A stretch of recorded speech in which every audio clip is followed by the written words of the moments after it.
The Elmhurst Art Museum presents Living with Modernism. Kelli Connell, showcasing two series by the Chicago-based artist. The exhibit places queerness, power structures, and shifting ecologies in the 21st century in conversation with two giants of modernism, Edward Weston and Mies van der Rohe. And joining us now is artist Kelli Connell. Kelli, welcome to the show. Hi there. It's good to be here. Thank you so much for joining us today. How would you describe your work? Well, what I'm presenting at the Elmhurst Art Museum is pretty exciting and significant, at least for me.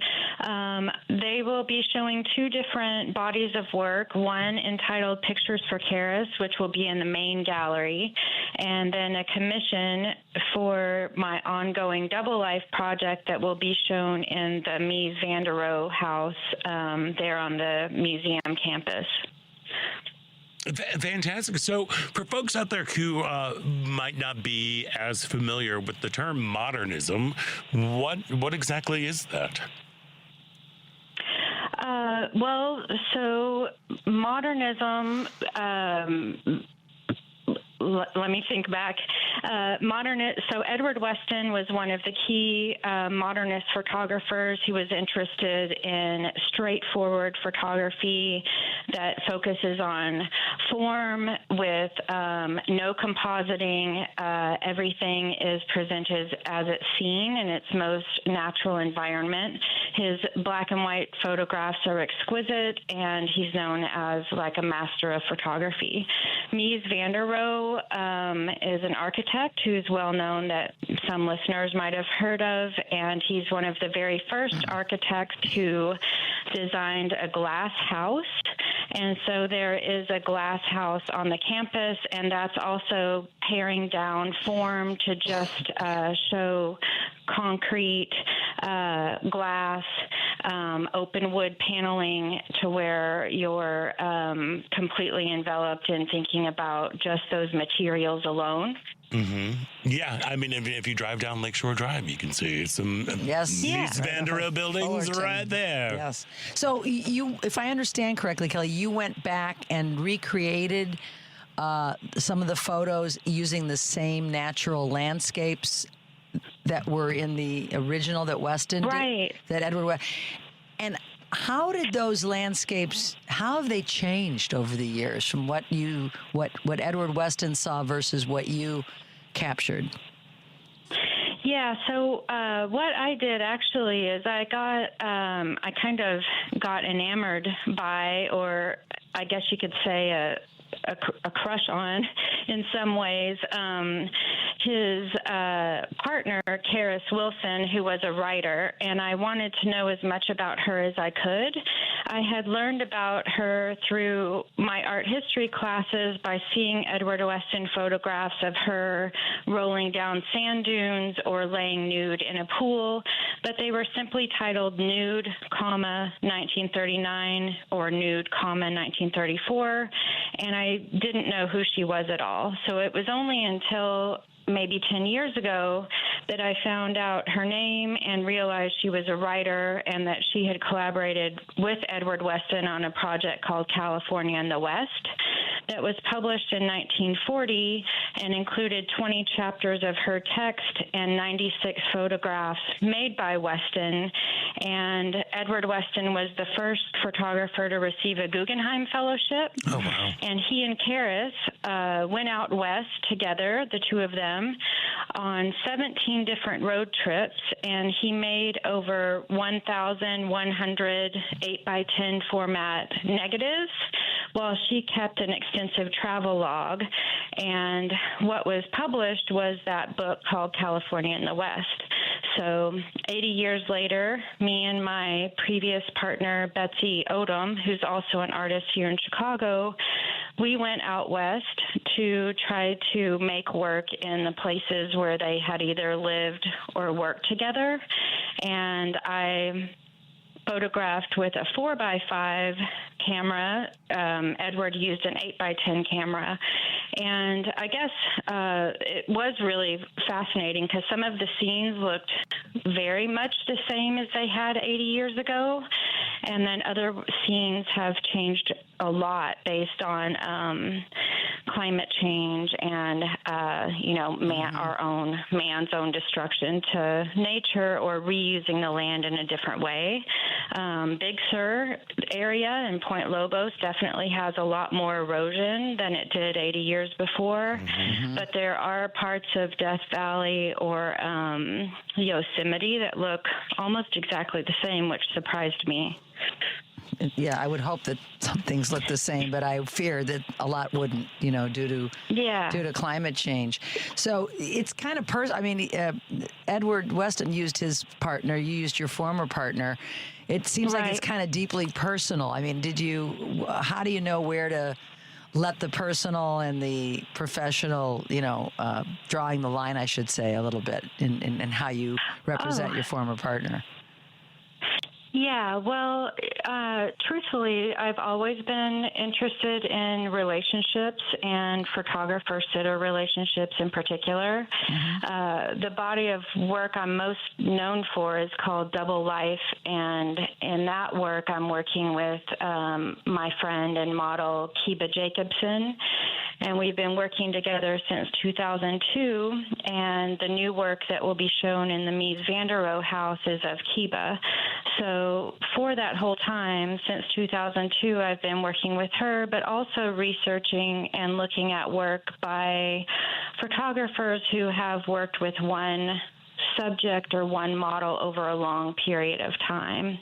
I became so fascinated with Karis Wilson primarily because she was with Weston for 11 years, and I wanted to tell their story starting at the beginning of it, where it was full of desire, and it was, at the very beginning stages of their relationship, and trace that through the time that they were in a comfortable companionship to when they got married, and then through the last pictures he made of Karis in the 1940s until she left him in 1945. So I was interested in their relationship as a whole to tell that whole story, which then opens up a possibility for me to tell the relationship of me and Betsy as two queer artists out on the road. That's very different from how heterosexual couples might have been seen, or how two male photographers out photographing out west. It's very different. Betsy and I had to be really careful in more rural places because of our relationship and identities, and Betsy looks really androgynous, so that was just something we were more aware of at the time. Makes sense, yeah. So all of this information, please forgive my ignorance, is this all from Karis's writing that you discovered? I mean, because as you discovered, she's a writer, and was this journey was it through the writing, or was it in companion? And clearly the writing was in conversation with the image. Yeah, so what happened was I read her writing as I was looking at, Weston's photographs, which truthfully, from the beginning, I wasn't a huge Edward Weston fan because I had seen his images in books, and the reproductions weren't as gorgeous as they are in real life. Once I saw real Edward Westons in person, I liked them, so much better. They became much more poetic, but Karis as a writer was just very frank and hilarious and engaging, and it made me want to learn more about her. And I found out that her dad was a famous writer in Carmel. His name was H.L. Wilson, and Karis's great aunt and grandmother were also writers in the Carmel bohemian scene.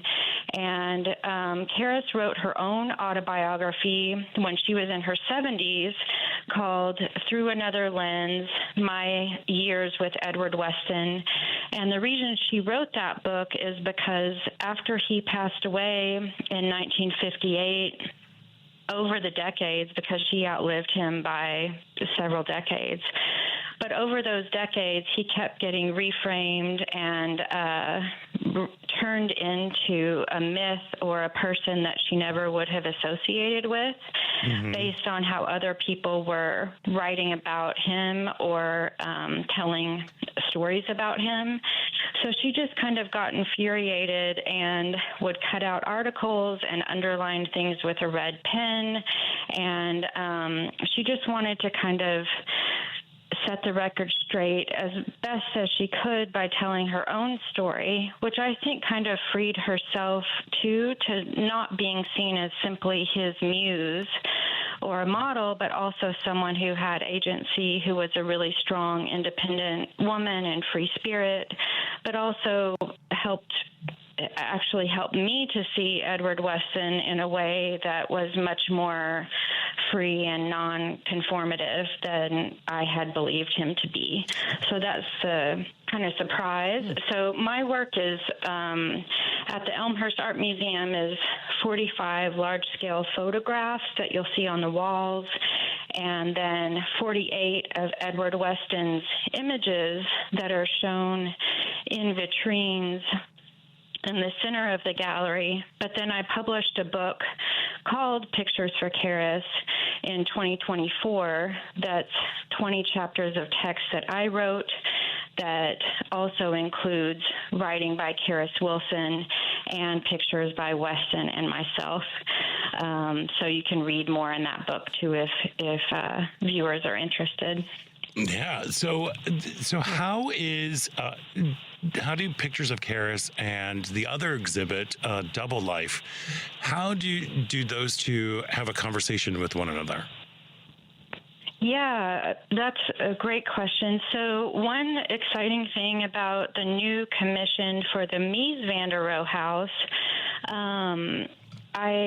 so Allison Peters Quinn, the curator at the Elmhurst Art Museum, asked if I wanted to do a commission for the Mies house with my friend Kiva Jacobson, who's the model for Double Life. And I was thinking, well, what could we do that was a little bit different than the normal way that we work? And I was very much interested in the architecture of that house. And I did research and learned that the woman who had lived in the house at the time is Isabella Gardner, who was married to Robert McCormick, who owned the house. They were, husband, wife. They lived there together. And Isabella Gardner is a poet who had published 2 books while she lived in the glass house. And she also was an editor for Poetry Magazine, which is based here in Chicago as well. So because Karis was a writer, and then I found out that Isabella Gardner was a writer, that was kind of my connection. Yeah. And I read her poetry, was really, excited about her poetry, and that gave me ideas about what I could photograph in the house. And we came up with some really fun ideas based on Isabella Gardner's poems.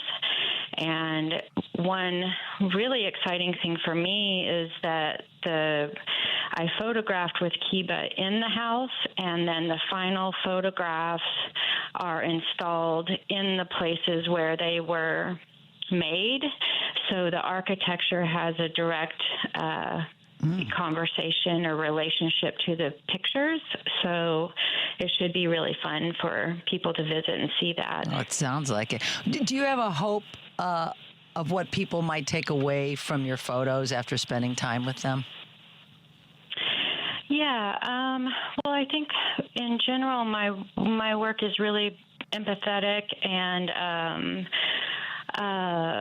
about love. It's also a little bit melancholic and possibly painful, but so a wide range of emotions. But I feel like my work can offer people a place to see multiple sides of themselves, and for their own identities to have a broader way of being in our world, so that they could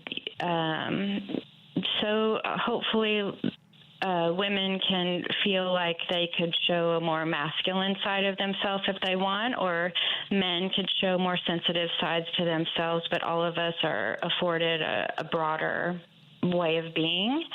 As far as the new commission for the Mies van der Rohe house, what I hope is that people learn more about the woman who lived in the house, not just thinking about Mies van der Rohe, this great modernist architect, or Edward Weston, this great modernist photographer. But really think about the women in their lives who were also independent and strong and Brave. creative and made great work themselves. Yeah, about the people who inhabit the spaces as opposed to just the space itself. Yes. Yeah, well, it sounds like it's going to be quite the exciting exhibit that's going to be out at the Elmhurst Art Museum. Living with Modernism, Kelli Connell, opens January 24th and will be on display at the Elmhurst Art Museum through April 26th. For more information on the exhibit, you can head to elmhurstartmuseum.org. And as you drive on out to Elmhurst, you can take a look at some of the Mies van der Rohe buildings that are here in Chicago to prepare for it. Kelli Connell, thank you so much for joining us today. And I never know what to say to artists as they're getting ready to open something. I break a leg, married, all toy, Good all luck. of that stuff. May many people see your work. Okay.